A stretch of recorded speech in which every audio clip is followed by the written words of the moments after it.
And if you just have to see it.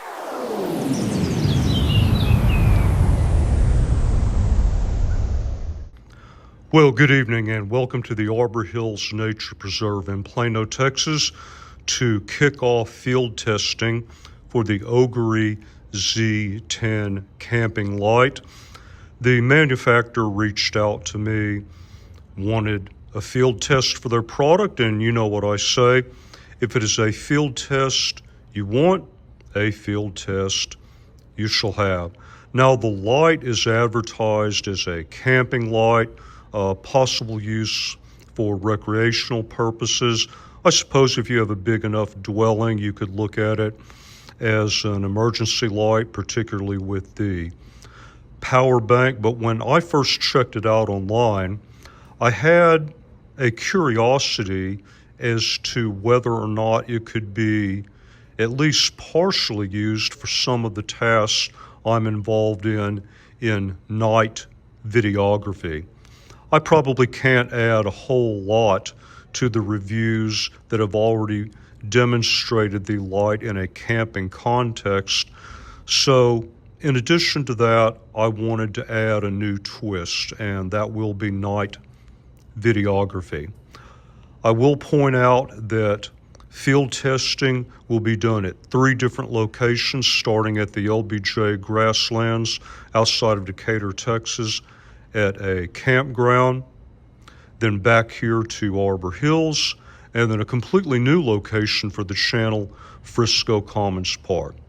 Well, what do we have here? Okay, we have a reasonable sized lantern with 3 LED panels. These swivel out and rotate. Out the top, flashlight, mag base, and a convenient hook.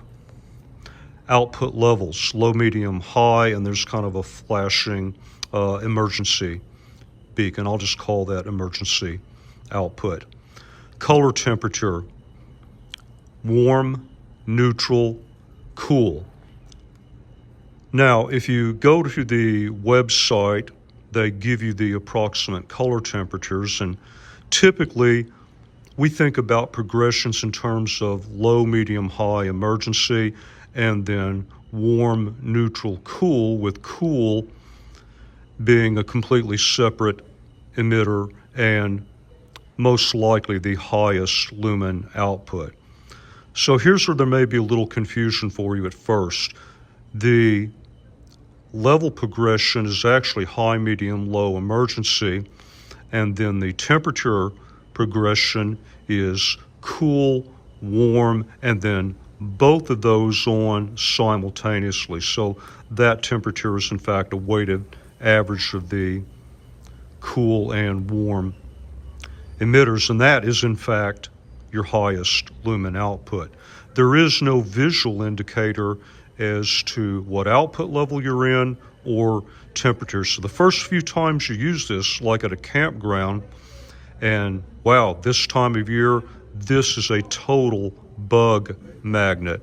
And I don't care what type of tech I have, it is hard for me to repel all types of bugs and flying menaces. So if you've got that going on around your face and you're trying to mess with this and get it in a very specific output, it may take some actual training in advance and experience before you take it out on your first camping trip, depending on the time of year.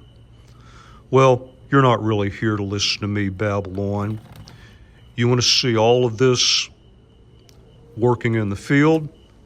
I'll point out we have a tripod that comes with the lantern. However, this only works with this. There is not a facility, at least that I've seen, that allows me to mount this on another type of tripod.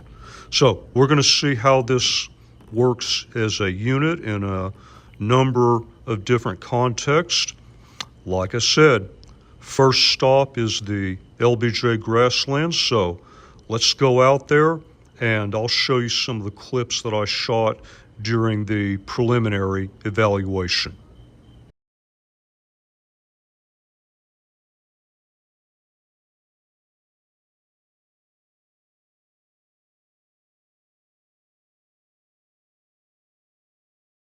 Not quite 8 yards away, and let me pan around here.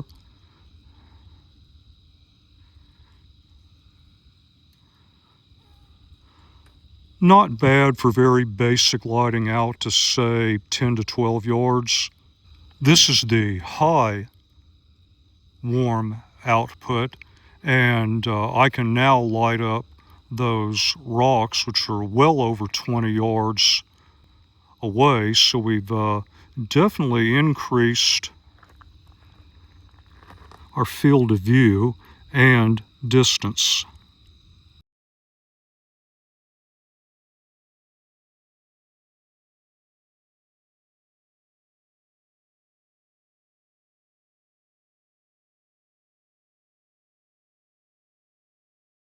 And here we are, max illumination. I've got the lantern positioned up on the truck bed about as high as I can get it without casting bad shadows from the tree. I've sprayed a lot of the truck bed, the entire pole, and the bugs still love it. Those rocks are almost exactly 25 yards from the light, and then there's a 6 to 7 yard area behind that, a very small rise before there's a drop off. Now I can see just a bit to where that drop off starts. Not much, but I would say that I could do very basic detection out to a good 30 yards. But the real play here is not so much the downrange, which is of course better than a lot of average camping lanterns. But even with the LED panels angled straight out, you've got considerable side-to-side illumination.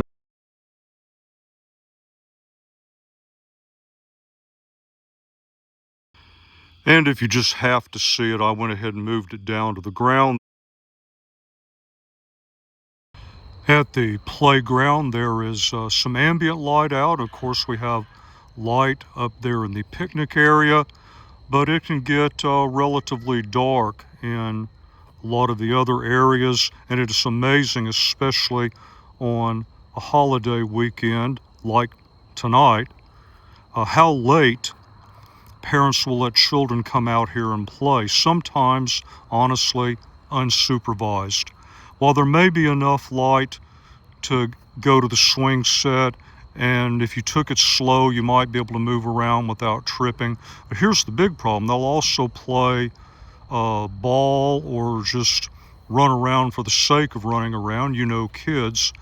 And I'm right here, you may not be able to see it, at the very edge of the playground area, and just 10 yards behind me this time of year, there's a path that leads up to the playground here, and I've seen numerous copperheads.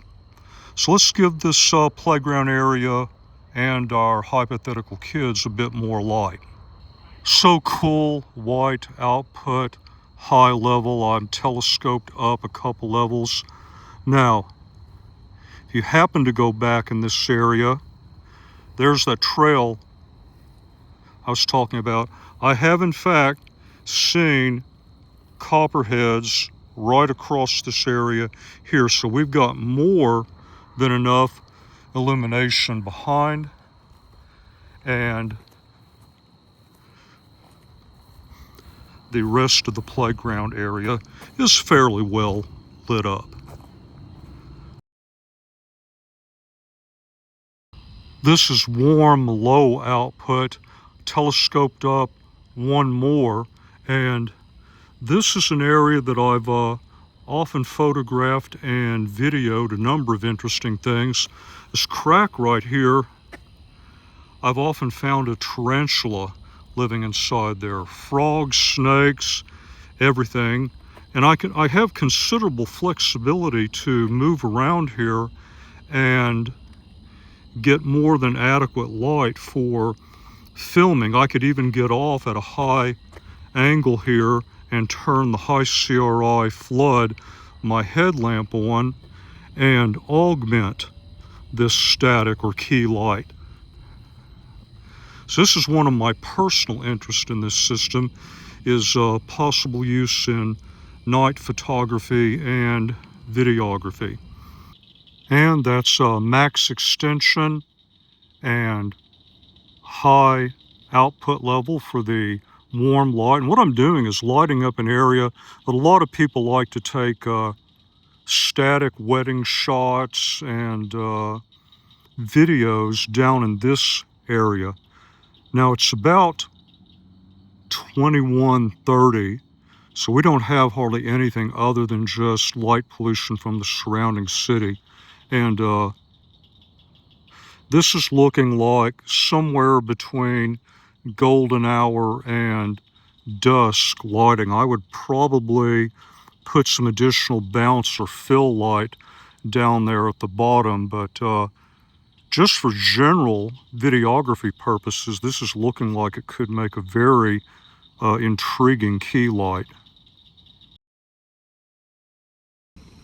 Well, let's look at the flashlight. If you've seen any of my other videos, I have to get right in here, but I could max out line of sight in very small pockets at about 55 yards. Hard to see that with all the growth, but I can definitely see good detail with the light. Let's pan around here.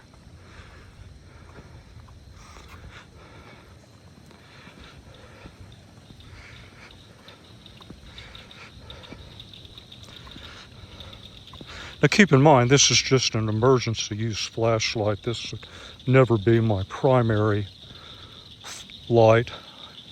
Only if I need a flashlight, and this is the only thing I've got, but getting excellent visibility back as far as I can see there. And then let's just go ahead and complete this all the way around. This is a much brighter, wide open area. Definitely getting the job done.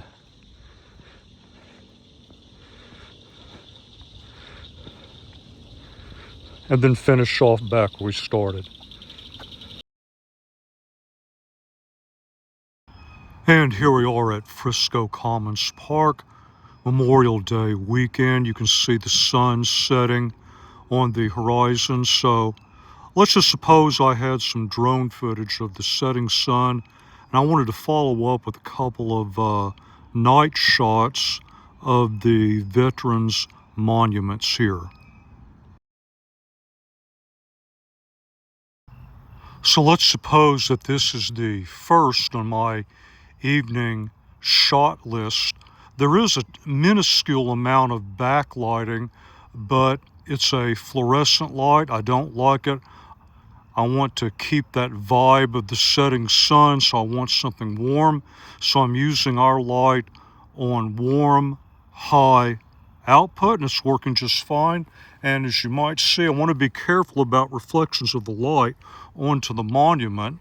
So I don't know how well it's showing up on the video, but I'm really taking advantage of the ability to dynamically position the LED panels.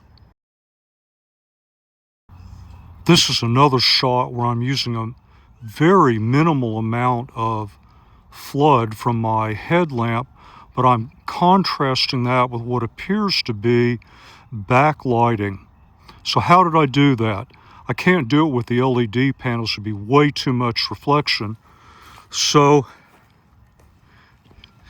instead, I just made up a simple DIY diffuser.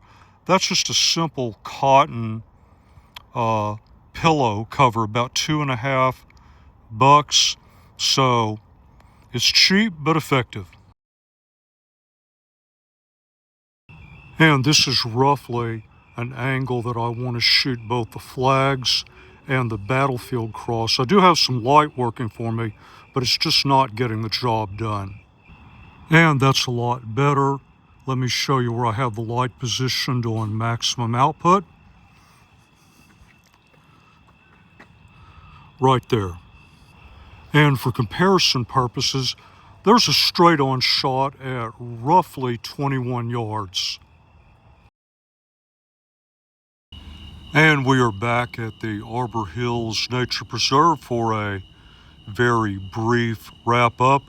We saw a number of use cases at a number of different locations. I suppose I have come to at least some decent observation. For camping, if you're a solo camper, we all tend to use relatively small, relatively light tents. A lot of people like to hike to their camping location. This lantern is just too large, too bulky, doesn't work, too bright for use inside the tent, and many months out of the year I'm not so sure I want it even close to my tent. Now, on the other hand, larger family-sized tent, many people in the party, maybe you're trying to light up an area where the kids can play while the sun sets. You're renting one of those really large glamping tents, maybe trying to get some extra light out for an event in the backyard or the pool party at your apartment complex. Well, maybe you can get some mileage out of this. For night videography, I suppose there is some potential application.